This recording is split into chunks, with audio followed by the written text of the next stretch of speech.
అందరికీ నమస్తే అన్న. తమ్ముళ్ళు, అక్కలు, చెల్లెలు అందరికీ నా మనస్ఫూర్తిగా ధన్యవాదాలు తెలుపుకుంటున్నాను. ఈ వీడియో చేయడానికి గల కారణం ఏందంటే, నా జీవితం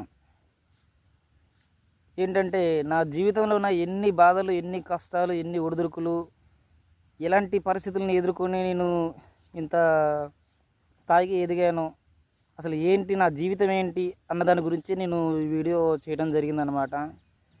నా చిన్నతనంలో మా అమ్మ, మా నాన్న, మా అన్నదమ్ములు అందరం చాలా సంతోషంగా ఉండేదన్నమాట జీవితం.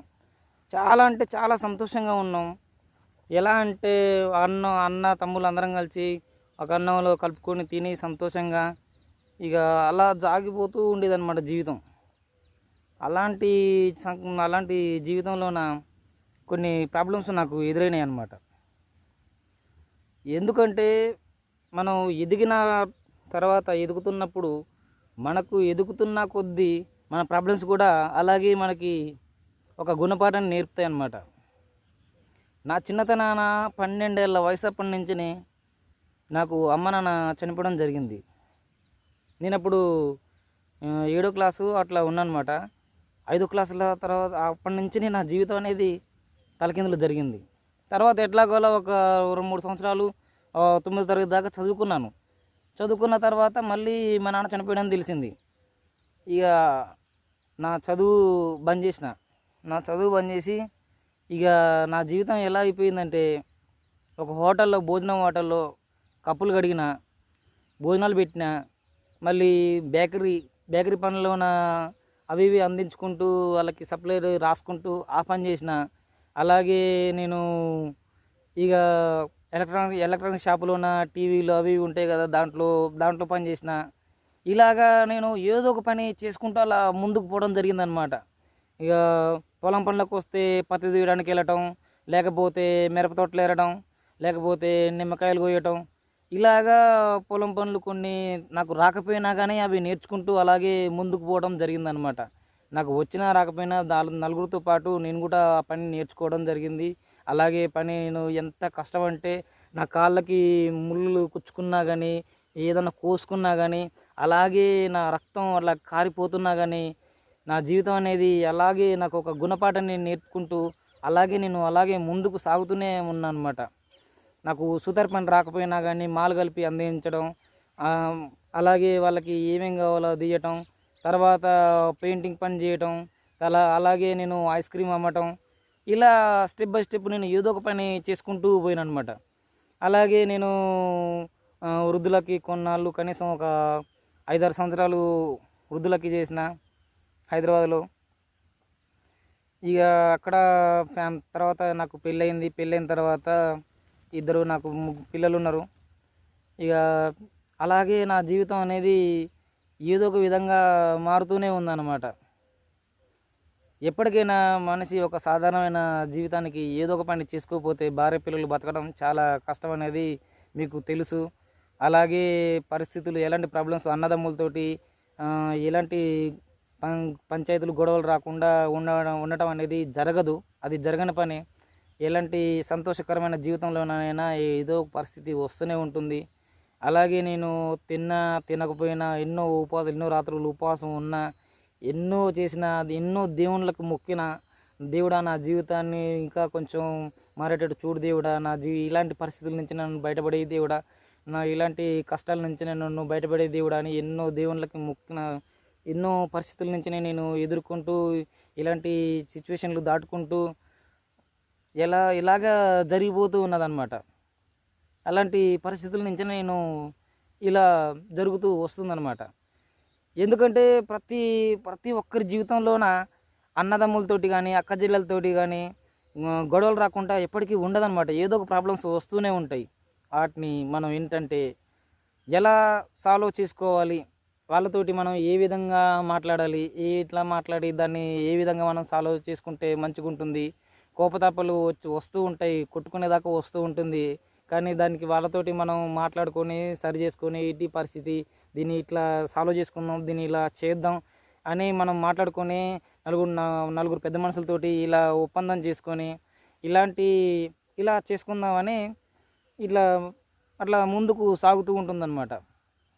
ఇక నా పరిస్థితి ప్రాబ్లంకి వస్తే నేను ఇక పొలం కాడ బాగానే ఒక అరెకరం పొలం ఉన్నా కానీ ఇంటికాడ ఇంటి జాగ కొనే కాడ కొంచెం పరిస్థితి ప్రాబ్లం వల్ల అది కులానికి ఉండడం జరిగింది. అది కులానికని అనుకోకుండా జరిగి అక్కడ ఒక ₹1,00,000 కట్టి నేను అంతా నా పరిస్థితి అంతా తారుమారు అయిపోయింది. ఏం చేయాలనే పరిస్థితి. అక్కడ వాళ్ళతోటి పెద్ద మనుషులు ఇలా మాట్లాడిన అలా అలా వాళ్ళతోటి గొడవలు గోళ్ళు వాళ్ళకి ప్రతిసారి ఈరోజు కాకపోతే మళ్ళీ వచ్చే వారం రండి అని వాయిదాలు పడుతూ మళ్ళీ నేను పోలీస్ స్టేషన్లు చుట్టూ తిరుగుతూ లేకపోతే ఇంకా వాళ్ళతో మాట్లాడి వాళ్ళతో బతిలాడి నా భార్య పిల్లల్ని వేసుకొని వాళ్ళతోటి ఎట్లనే నా పరిస్థితి నాకు అక్కడ ఇట్లా ఉన్నా కానీ నాకు మా అన్నకి నాకు ఇల్లు లేదు వాకిలు లేదు, నా పరిస్థితి ఏంటి, నేను ఎలా బతకాలి, నా జీవితం ఏంటి ఇలా ఉంది అని వాళ్ళని అలాంటి సిచ్యువేషన్లోన ఇప్పుడు నేను ఉన్న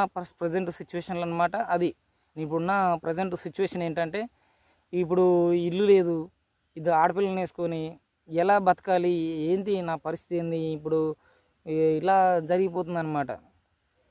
ఇక పంచాయతీలు గొడవలు వస్తూ మా అన్నకు నాకు రాకపోయినా కానీ ఎర్రలు గొడవలు వస్తూ ఇలా జరిగిపోతున్న సిచ్యువేషన్ అనమాట.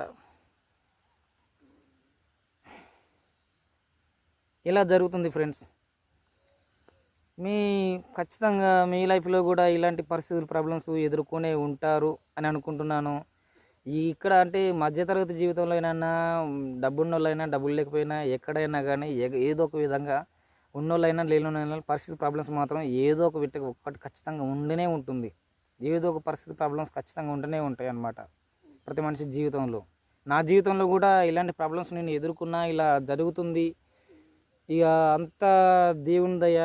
ఇక ఒకసారి మనం జీవితంలో ఒక అడుగేసిన తర్వాత ఇక మంచికైనా చెడుకైనా అనుకోని పరిస్థితుల వల్ల మనం ఇంకో అడుగు వేస్తూ మనకి దారిలో ఉన్న ముళ్ళు గుచ్చుకున్న ఇలాంటి ప్రాబ్లమ్స్ వచ్చినా ఎంతటి కష్టం వచ్చినా ఆఖరికి సిచ్యువేషన్ ఎలా ఉంటుందంటే ఇక ప్రాణం అనేది ఇక ఓపిక ఎలాగ మన సిచ్యువేషన్ ఏంటంటే దేవుడా ఏంటి ఇలాంటి పరిస్థితి అని అట్లాంటివి ఉంటుందన్నమాట. అట్లా ఉంటుందన్నమాట. మన మనసు ఎలా ఉంటుందంటే ఏంటి దేవుడా నాకు ఈ పరిస్థితి, చస్తూ బతకడం అంటే ఒక్కోసారి సిచ్యువేషను అలా వస్తుందన్నమాట. ఒక్కోసారి పోయినా బాగుండేరా, బతకడం కంటే పోయినా బాగుండేదిరా అని ఒక్కోసారి అలా అనిపిస్తుంది సిచ్యువేషన్ పరిస్థితి. అలాంటి ప్రాబ్లమ్స్ నుంచినే మనం ఫేస్ చేస్తూ ముందుకు ఎదుగుతూ ఉన్న జీవితం అన్నమాట. దేవుడు మనకి ఏదో ఒక దారి ఖచ్చితంగా చూపుతలే ఏదో ఒక విధంగా మనకి. ఎందుకంటే ఒక రాళ్ళలోన ఒక బాటలోన రాళ్ళు ఉంటాయి, ఒక బాటలోన ముళ్ళు ఉంటాయి, ఒక బాటలోన ఎన్నో ప్రాబ్లమ్స్ మనకి ఏంటంటే ప్రతి ఒక్కటి ఒక గండం లెక్క ఉంటుందన్నమాట. ఒక గండం లెక్క ఉంటుంది. ఈ గండం దాటితే ఇంకో గండం దాటితే ఇంకో గండం లెక్క మన జీవితం ఎదుగుతున్న కొద్దీ ప్రాబ్లమ్స్ అలా వస్తూ ఉంటాయి. దీన్ని మనం సాల్వ్ చేసుకునే ఖచ్చితంగా ఇక మనిషికి ప్రాబ్లమ్స్ తప్పదు కదా. ఇక తప్పని పరిస్థితుల్లోనే ఇక తప్పదన్నమాట. మ్యారేజ్ చేసుకున్న తర్వాత అలా ఉంటుందన్నమాట. ఇంకా చెప్పాలి అంటే ఇలాంటి సిచ్యువేషన్ ఇంకా మరిన్ని మంచి విషయాలు మీ ముందుకు తీసుకొస్తాను. మరిన్ని మంచి వీడియోస్ తోటి మరిన్ని అప్డేట్స్ మీకు ఇస్తాను. నా లైఫ్లో జరిగిన కొన్ని పరిస్థితులు ప్రాబ్లమ్స్ మీతోటి షేర్ చేసుకుంటున్నాను. దయచేసి ఎవరు ఏమనుకోవద్దు. అలాగే నా వీడియోస్ నచ్చితే లైక్ అండ్ సబ్స్క్రైబ్ చేయండి. ఇంకా మరిన్ని వీడియోస్ కోసం మన ఛానల్ని ఫాలో చేయండి. Thank you everyone.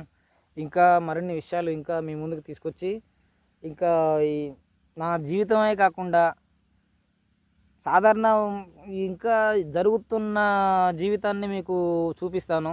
ఎలా ఇప్పుడు కొంతమంది జీవితం వాళ్ళ మనసులో ఉన్న మాటలు కూడా నేను ఒక యూట్యూబర్గా వాళ్ళ మనసులో ఉన్న మాటలు, వాళ్ళకున్న సిచ్యువేషన్లు, ఒక బిడ్డ పెళ్లి చేయాలంటే ఒక నలుగురు ఆడపిల్ల ఉన్న జీవితం ఎలా ఉంటుంది, అన్నదమ్ములు పరిస్థితులు ఎలా ఉంటుంది, అసలు పరిస్థితి ప్రాబ్లం ఏంది, నాతోటి పనికి వచ్చిన అన్నదమ్ములు అవుతుంది వాళ్ళతోటి వాళ్ళు నాతో పాటు వాళ్ళ బాధలు చెప్పుకుంటూ ఉంటారు.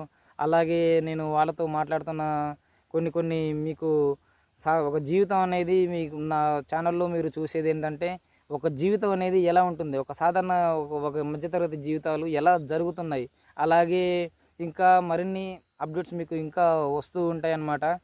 ఎవరి జీవితం ఎలా ఉంటుంది, ఎలా ఉండబోతుంది, ఇలా జరుగుతుంది, జరిగిన సిచ్యువేషన్లు ఏంటి, అలాగే మన పల్లెటూరి పల్లెటూరి మంచి మంచి లొకేషన్లోనే ఉన్న మంచి మంచి వీడియోస్ మీ ముందుకు వస్తూ ఉంటాయి. Thanks everyone. ఇప్పటిదాకా మీరు ఓపిక్గా ఈ వీడియో చూసిన వాళ్ళందరికీ నా మనస్ఫూర్తిగా ధన్యవాదాలు తెలుపుకుంటున్నాను. Thank you everyone.